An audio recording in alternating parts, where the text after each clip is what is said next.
Okay guys, today we're here to go over nitrous administration. Once you have already received your order from your physician, you should go and get the nitrous key here. This is located in the Omni cell behind the old charge desk, okay? First thing that we're gonna go ahead and do, then you will grab your nitrous cart. This is located in the equipment room right across from Blake's office. Right next to the nitrous cart is the cart that has all of your supplies for your circuits and your facial masks. These come in a variety of sizes depending on patient size, because you can go anywhere from a child to an adult. Once you've collected all of your supplies, you'll go ahead and get ready to set up your nitrous prior to administration. The first thing we're going to go ahead and do is step one here. I like to connect our vacuum hose to vacuum on the wall. You will hear an audible click. Once you are connected, the next thing you will do is step two, and that is connecting your oxygen to the wall. It is located on the back of the tank. And again, you should hear an audible click. Okay. The next thing we're going to go ahead and do is open up our tanks. Key goes here. It opens on either side. Pull out, twist, and the door should glide open. Again, same thing, opposite side. Key goes in, pull out, twist, and the door should glide open. Once you are inside, you will find that you have two nitrous tanks. There is a space for oxygen tanks, however, there will not be any oxygen tanks in the device because we are connected here to the wall. The next thing you will also find is the wrench. This allows you to essentially be a key to turn on the nitrous itself. Always remember, righty tighty, lefty loosey. Once we turn on the nitrous,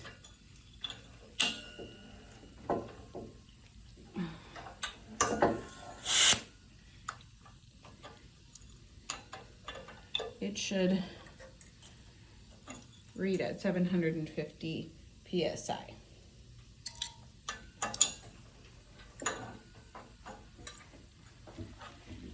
Okay, so now everything is here. So now we're going to go ahead and connect our circuit to the nitrous to get ready for delivery.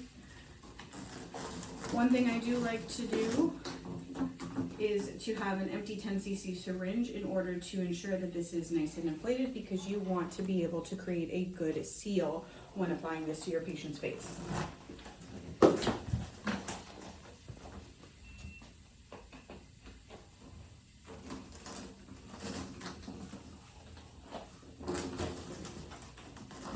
You've obtained your circuit. I always like to say pink to pink, which is this one here, blue to blue, which is this one here, okay? The next important thing to do is to perform your fail safety test. This is important because we need to ensure that the nitrous cannot be administered as long as there is no oxygen being administered at the same time. In the event that this fails, do not use the machine. So you will go ahead and turn your machine on. As you can tell, the oxygen is all the way out at 0. The nitrous is all the way at 0. Now I'm going to go ahead and turn my nitrous to 50, and as you see, the balls do not rise at all, ensuring that I have now successfully done my fail safety test. You can go ahead and shut the instrument off. The other thing that you will notice here is we have the the tanks. So we will be in the green because we're connected to oxygen via our wall there, and this is the nitrous tank.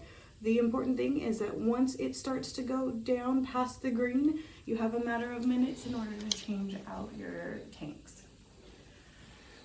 the next thing we're gonna wanna do is get ready to prime our reservoir bag. So this is connected to a vacuum. You ensure there's a valve here. You can tell that this is now running because there's a loud sound. You can hear it there, but you can also hear it through the mask itself. So what we're gonna go ahead and do is start to prime the tubing and the circuit and fill our reservoir bag. And as you can see, your reservoir bag will start to fill with oxygen. This just ensures very good delivery because we want to make sure that we are getting that nice 50-50 mix. It is important to remember that for a nurse-only nitrous administration, that we do not go above the 50-50 mix. We cannot go above this 50. Anytime we go above 50 in the nitrous administration, we need to have a physician present. In the event that you are having a patient who is now over-sedated, because as you are watching this, you're watching the reservoir bag to ensure that it is 3/4 full, 3/2 full. Again, let's say your patient's over-sedated. This flush, O2 flush here, should only be used in an emergent situation. And once you push it, it will deliver a pure oxygen to the patient. Once you are all done with your sedation, you're going to go ahead and switch off your valves. Or not switch off your valves, let me correct myself. You can make sure your nitrous is off. You will just then deliver pure oxygen to your patient for the next 5 minutes. Continue to recover your patient. It should take no more than 15 minutes during this process. Once your patient is recovered, it is important to turn everything off. You can shut off your valve down here. You can disconnect these. I always tell nurses, please remember to turn off the nitrous tanks, and that is because if we don't, then we'll deplete them. Making sure that it's just ready to go for the next person. And again, remembering that this is very tidy left. Have to see.